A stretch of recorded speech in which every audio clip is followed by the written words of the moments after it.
ಆಗ ನಾವು ಹಿಂದೆ ಬಿಜೆಪಿಗೆ ಹಾಕಿದ್ದು ನಮ್ಗೇನು ಸಹಾಯ ಆಗಿರ್ಲಿಲ್ಲ. ಆದ್ರೆ ಮುಂದಕ್ಕೆ ನಿಮ್ಮ ಋಣವನ್ನ ತೀರಿಸ್ತೇವೆ ನಾವು ಅಂತೇಳಿ 5 ಗ್ಯಾರಂಟಿ ಪಡ್ಕೊಂಡಂತ ಎಲ್ಲ ಜನ ಉಪಕಾರ ಸ್ಮರಣೆಯನ್ನ ತೋರಿಸ್ತಾ ಇದ್ದಾರೆ.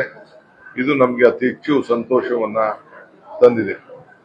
ಸೊ ಬಾಗಲಕೋಟೆ ನಗರದಲ್ಲಿ ಇರ್ಬೋದು, ಇಲ್ಲ ಬೇರೆ ದಾವಣಗೆರೆ ನಗರದಲ್ಲಿ ಇರ್ಬೋದು, ಹಳ್ಳಿ ರಾಜಕಾರಣ ಬೇರೆ, ಆದ್ರೆ ನಗರಗಳಲ್ಲೇ ಜನ ಒಂದು ದೊಡ್ಡ ಬದಲಾವಣೆಯನ್ನ ಇವತ್ತು ನಮ್ಗೆ ತೋರಿಸ್ತಾ ಇದ್ದಾರೆ. ಸೊ ಅದಕ್ಕೆ ನಾನು ಎಲ್ಲ ನಮ್ಮ ಮತದಾರರಿಗೆ, ಕಾರ್ಯಕರ್ತರಿಗೆ ಅವರೆಲ್ಲರೂ ಕೂಡ ನಾನು ಅಭಿನಂದನೆ ಸಲ್ಲಿಸಲಿಕ್ಕೆ ನಾನು ಪ್ರಯತ್ನವನ್ನು ನಾನು ಮಾಡ್ತೇನೆ. ಇವತ್ತು ಕೇಂದ್ರ ಸರ್ಕಾರ ಒಂದು ಕಷ್ಟ ಕಾಲದಲ್ಲಿ ಜನರ ಸಂಕಟಕ್ಕೆ ನಿಂತ್ಕೊಳ್ಬೇಕಾಗಿದೆ.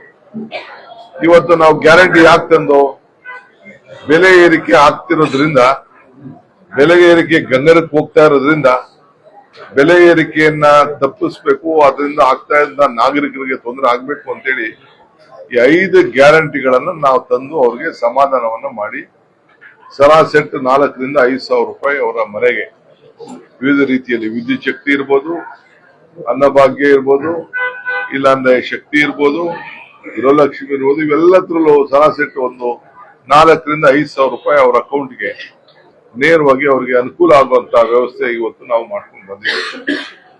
ಕೇಂದ್ರ ಸರ್ಕಾರ ಇವತ್ತು ಪ್ರಜಾವಾಣಿಯಲ್ಲಿ ಒಂದು ಆರ್ಟಿಕಲ್ ಇದೆ, ನೀವು ನೋಡಿದ್ದೀರಿ. ಪ್ರಜಾವಾಣಿಯಲ್ಲಿ ನೇರವಾಗಿ ಫ್ರಂಟ್ ಪೇಜ್ ಅಲ್ಲಿ ಹೇಳ್ತಾರೆ, ಕೇಂದ್ರ ಸರ್ಕಾರ ಏನು ಕೊಡಬೇಕಾಗಿತ್ತು ಹಣ 15,583 ಕೋಟಿ ರೂಪಾಯಿನ ಕೊಡ್ಲಿಲ್ಲ ಈ ಬಜೆಟ್ ನಿನ್ನೆ ಆದ್ರೂ ಕೂಡ ಅಂತೇಳಿ ಎಲ್ಲ ಮಾಹಿತಿಯನ್ನ ಪಡ್ಕೊಂಡು ನಮಗೆ ಏನು ಒಂದು ಪೇ ಕಮಿಷನ್ ಅವರು ಇದನ್ನ ಕೊಡ್ಬೇಕು ಅಂತೇಳಿ ನಮ್ಗೆ ಮಾತು ಕೊಟ್ಟಿದ್ರು.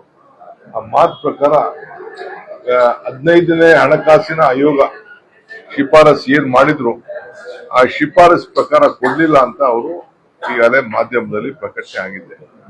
ಇವತ್ತಿದ್ದ ಬೆಲೆ ಎಲ್ಲ ಜಾಸ್ತಿ ಆಗ್ತಾ ಇದೆ, ಎಲ್ಲಾ ಬೆಲೆಗಳು ಜಾಸ್ತಿ ಆಗ್ತಾ ಇದೆ. ಇದು ಎಲ್ಲ ನಾಗರಿಕರಿಗೂ ತೊಂದರೆ ಆಗ್ತಾ ಇದೆ. ಮನೆ ಕಟ್ಟೋದ್ರಿಂದ ಹಿಡಿದು ಮನೆ ಪೆಟ್ರೋಲು ಡೀಸೆಲ್ ಒಂದೇ ಅಲ್ಲ, ಗ್ಯಾಸ್ ಒಂದೇ ಅಲ್ಲ. ಬಿಡಿ, ಗ್ಯಾಸ್ ಹೋಯ್ತಿಗೆಲ್ಲ ಸೀಮೆಣ್ಣೆ ಹುಡುಕ್ಬೇಕು, ಸೌದೆ ಹುಡುಕ್ಬೇಕು. ಸೌದೆ ಭಾಗ್ಯ ಕೊಟ್ಟಿದ್ದಾರೆ ಈಗ, ಅದನ್ನೆಲ್ಲ ಹೋಯ್ತು. ಅಚ್ಚೇ ದಿನಾನು ಹೊಂಟೋಯ್ತು, 15 ಲಕ್ಷನೂ ಬರ್ಲಿಲ್ಲ.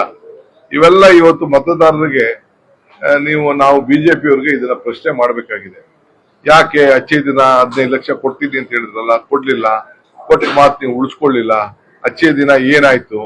ಈಗ ಇವತ್ತು ಏನು ಈ ಬೆಲೆ ಏರಿಕೆ ನಡೀತಾ ಇದೆ, ಇದು ಏನಾದ್ರು ಬೆಲೆ ಏರಿಕೆಯಿಂದ ನಿಮ್ಗೆ ಏನಾದ್ರು ಅನುಕೂಲ ಆಗ್ತಾ ಇದೆಯಾ ಅನ್ನೋದೆಲ್ಲ ಕೂಡ ಪ್ರಶ್ನೆ ಇವತ್ತು ಜನರಿಗೆ ನಾವು ನಿಮ್ಮ ಮುಖಾಂತರ ಕೇಳಬೇಕಾದಂತ ಪರಿಸ್ಥಿತಿಯಲ್ಲಿ ನಾವು ಕೂತಿದ್ದೇವೆ. ಸೊ ಇವತ್ತು ಎಲೆಕ್ಷನ್ ಅಲ್ಲೂ ಕೂಡ ಜನರಿಗೆ ಮಂದಟ್ಟು ಮಾಡುವಂತ ಕೆಲಸ ನಮ್ಮ ಕಾರ್ಯಕರ್ತರು ಮಾಡ್ತಾ ಇದ್ದಾರೆ.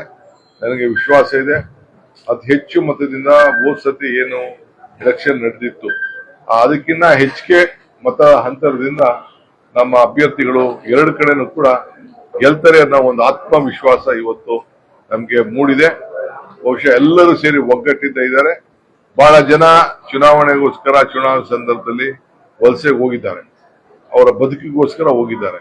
ಈಗ ಅವ್ರನ್ನೆಲ್ಲ ಕೂಡ ಕರ್ಕೊಂಡು ಬರಬೇಕು ಅಂತ ಕೂಡ ನಾವೆಲ್ಲ ತಿಳಿಸಿದ್ದೇವೆಲ್ಲ ಬಡವರೇ, ಅವ್ರ ಮನೆಗೆಲ್ಲ ನಾವು ಗ್ಯಾರಂಟಿಗಳನ್ನ ಕೊಡ್ತಾ ಇದ್ದೇವೆ. ಸೊ ಅವ್ರನ್ನೆಲ್ಲ ಕೂಡ ವಾಪಸ್ಸು ಕರ್ಕೊಂಡು ಬರುವಂತ ಕೆಲಸ ಕೂಡ ಇವತ್ತು ನಾವು ಮಾಡಬೇಕಾಗಿದೆ. ಈ ಮಧ್ಯದಲ್ಲಿ ಈ ಬಾಗಲಕೋಟೆ ನಗರದಲ್ಲಿ ಕೆಲವು ವಾರ್ಡ್ನಲ್ಲಿ ಹೊರಗಡೆಯಿಂದ ವಿದ್ಯಾರ್ಥಿಗಳಿದ್ದಾರೆ, ಬಂದು ಇಲ್ಲಿ ಅವ್ರನ್ನ ವೋಟರ್ ಲಿಸ್ಟ್ ಅಲ್ಲಿ ಸೇರಿಸಿದ್ದಾರೆ. ನಾವೆಲ್ಲ ಚೆಕ್ ಮಾಡಿಸ್ತು, ಅವ್ರ ಊರುಗಳಲ್ಲೂ ಓಟಿದೆ, ಇಲ್ಲೂ ಓಟಿದೆ, ಡಬಲ್ ಓಟಿದೆ. ಸೊ ಅವ್ರ ಹತ್ರ ಈಗ ಐಡೆಂಟಿ ಕಾರ್ಡ್ನ ಈಗಾಗಲೇ ನಮ್ಮ ಅಭ್ಯರ್ಥಿ ಕಿತ್ತಿಟ್ಕೊಂಡಿದ್ದಾರೆ.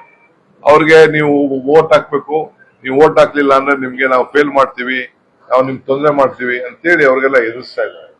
ನಾನು ಈಗಾಗಲೇ ನಮ್ಮ ಸುನೀಲ್ ಪಾಟೀಲ್ ಅವ್ರಿಗೆ ಹೇಳಿದ್ದೇನೆ, ಡಿಸಿಗೆ ಕಂಪ್ಲೇಂಟ್ ಕೊಡ್ಬೇಕು ಅಂತ.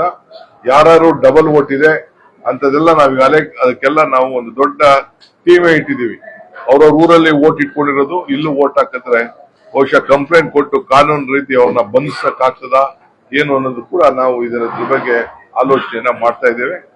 ಸೊ ನಾನು ವಿದ್ಯಾರ್ಥಿಗಳಿಗೆ ಹೇಳ್ತಾ ಇದ್ದೀನಿ, ನೀವು ಡಬಲ್ ವೋಟ್ ಇತ್ತು ಅಂದ್ರೆ ದಯವಿಟ್ಟು ನೀವು ಈ ವೋಟ್ಗೆ ಅವರು ವೋಟರ್ ಲಿಸ್ಟ್ ನ ಕಿತ್ತಿಟ್ಕೊಂಡಿದ್ದಾರೆ, ನಿಮ್ಗೆ ಏನೋ ತೊಂದರೆ ಕೊಡ್ತಾ ಇದ್ದಾರೆ ಅನ್ನೋದಕ್ಕೆ ನೀವು ಮುಂದೆ ಬರದೆ ಸುಮ್ನೆ ನೀವು ಗೌಪ್ಯವಾಗಿ ನಿಮ್ಮ ಮತದಾನದ ಹಕ್ಕು ನಿಮ್ ಊರಲ್ಲಿ ನೀವು ಕಾಪಾಡ್ಕೊಳ್ಳೋದು ಬಹಳ ಶ್ರೇಷ್ಠ. ಮತ್ತು ಎಲ್ಲರಿಗೂ ಕೂಡ ನಮ್ಮ ಹುಡುಗರು ಇವತ್ತು ಬೆಳಗ್ಗೆ ಓದಕ್ ಕೂಡ ಅವ್ರಿಗೆ ಹೇಳ್ತಾ ಇದ್ದಾರಂತೆ, ನೀವೇನಾದ್ರು ಮೂಟ್ ಹಾಕ್ಲಿಲ್ಲ ಅಂತಂದ್ರೆ ನಿಮ್ನ ಫೇಲ್ ಮಾಡಿಸ್ತೀವಿ, ಅದು ಮಾಡ್ತೀವಿ ಇದು ಮಾಡ್ತೀವಿ ಅಂತ ಹೇಳಿ ಅವ್ರನ್ನೆಲ್ಲ ಎದುರಿಸುವಂತ ಕೆಲಸ ಕೂಡ ಇವತ್ತು ಮಾಡ್ತಾ ಇದ್ದಾರೆ. ಈ ವಿಚಾರದಲ್ಲಿ ನಮ್ದೊಂದು ಪ್ರತ್ಯೇಕವಾದಂತಹ ತಂಡನೆ ನಾನು ಇದಕ್ಕೆ ರಚನೆ ಮಾಡಿದ್ದೇನೆ. ಈ ವಿಚಾರನ ನಾನು ಬಾಗಲಕೋಟೆಯಲ್ಲಿ ತಿಳಿಸಬೇಕು ಅಂತ ಹೇಳಿ ಇದಕ್ಕೋಸ್ಕರ ನಾವು ಮಾಧ್ಯಮ ಗೋಷ್ಠಿಯನ್ನ ಇದು ಮತ್ತು ಜನರ ಬೆಲೆ ಏರಿಕೆಯಿಂದ ಈಗೇನು ತತ್ತರಿಸ್ತಾ ಇದ್ದಾರೆ, ಪ್ರತಿ ದಿನ ಇವತ್ತು ಎಷ್ಟು ತೊಂದರೆ ಅನುಭವಿಸ್ತಾ ಇದ್ದಾರೆ, ಈ ಎಲೆಕ್ಷನ್ ಸಂದರ್ಭದಲ್ಲಿ ಅವ್ರಿಗೆ ತಕ್ಕ ಪಾಠವನ್ನ ಇವತ್ತು ಕಲಿಸಬೇಕಾಗಿದೆ ಬಿಜೆಪಿಯವರಿಗೆ. ಈ ದೃಷ್ಟಿಯಿಂದ ಈ ಒಂದು ಚುನಾವಣೆಯ ಸಂದರ್ಭದಲ್ಲಿ ನಿಮ್ಮ ಹತ್ರ ಮಾತಾಡಬೇಕು ಅಂತ ಹೇಳಿ ಬಂದಿದ್ದೇನೆ.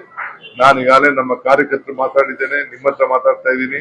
ಈಗ ನಮ್ಮ ಶಾಸಕರು ಎಲ್ಲರೂ ಕೂಡ ಜವಾಬ್ದಾರಿ ವಹಿಸಿದ್ದೇವೆ, ಅವರು ಎಲ್ಲ ಫೀಲ್ಡ್ ಅಲ್ಲಿ ಇದ್ದಾರೆ.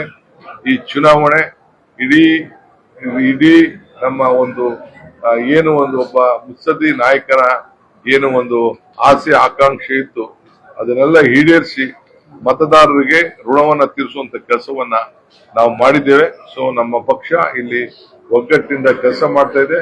ಇಡೀ ರಾಜ್ಯಕ್ಕೆ ಒಂದು ದೊಡ್ಡ ಸಂದೇಶವನ್ನು ಕಳಿಸುವಂತ ಕೆಲಸ ಇವತ್ತು ನಮ್ಮ ಬಾಗಲಕೋಟೆ ಮತ್ತು ದಾವಣಗೆರೆ ಮತದಾರರು ಮಾಡ್ತಾರೆ. ಇದು ನಾನು ಈ ಸಂದರ್ಭದಲ್ಲಿ ಹೇಳಿಕೆ ಬಯಸಿದೆ. ಮಿಕ್ಕಿದ ವಿಚಾರನ ನಮ್ಮ ಸುರ್ಜಿವಾಲ ಸಾಹೇಬರು ಮಾತಾಡ್ತಾರೆ. ಖರೀದಿಸುವ ಪ್ಲಾನ್ ಇದ್ದೀರಾ? ಹಾಗಾದ್ರೆ ಕೇತಕಿ ಡೆವಲಪರ್ಸ್ ನಲ್ಲಿ ಮೂಲಭೂತ ಸೌಕರ್ಯಗಳುಳ್ಳ CC road, footpath, garden, under drainage, water supply, ಉತ್ತಮ ಪರಿಸರವುಳ್ಳ ಫ್ಲಾಟ್ಸ್ ಲೇಔಟ್ ಲಭ್ಯ. ಬೀದರ್, ಹುಮ್ನಾಬಾದ್ ಸೇರಿದಂತೆ ಹಲವು ಭಾಗಗಳಲ್ಲಿ ಸುಂದರ ಲೇಔಟ್ಗಳಿದ್ದು ಅತ್ಯುತ್ತಮ ಬೆಲೆ, ಇಎಂಐ ಸ್ಕೀಮ್ಸ್ ಅನ್ನು ಲಭ್ಯ. ಹಾಗಿದ್ರೆ ತಡೆಯಾಕೆ? ಹಿಂದೆ ಸಂಪರ್ಕಿಸಿ 7676474747 ಎಂಡಿ ಸಂಗಮೇಶ್ ಚಿದ್ರಿ, ಹುಮ್ನಾಬಾದ್. ಗ್ರಾಹಕರ ಸ್ಯಾಟಿಸ್ಫ್ಯಾಕ್ಷನ್ ನಲ್ಲಿ ನಂಬರ್ 1 ತೃಪ್ತಿಕರ ದೈಹಿಕವಾದ ಹುಮ್ನಾಬಾದ್ನ ಎಸ್ವಿ ಟಿವಿಎಸ್ ಶೋರೂಮ್ ನಿಮಗಾಗಿ ತರುತ್ತಿದೆ ಹೊಸ ಮಾಡೆಲ್ಗಳ ಹೊಸ ಬೈಕ್ಗಳು. ಇಲ್ಲಿ ಟಿವಿಎಸ್ ನ ಸ್ಪೇರ್ ಪಾರ್ಟ್ಸ್ ಹಾಗೂ ಸರ್ವಿಸ್ ಕೂಡ ಲಭ್ಯ. ಹಾಗಿದ್ರೆ ತಡೆಯಾಕೆ? ಹಿಂದೆ ಭೇಟಿ ನೀಡಿ. ನಾಗಲಕ್ಷ್ಮಿ ದಾಬಾ ಹತ್ತಿರ, ಗುಲ್ಬರ್ಗಾ ರೋಡ್, ಹುಮ್ನಾಬಾದ್. ಹೆಚ್ಚಿನ ಮಾಹಿತಿಗಾಗಿ ಸಂಪರ್ಕಿಸಿ 8494951009.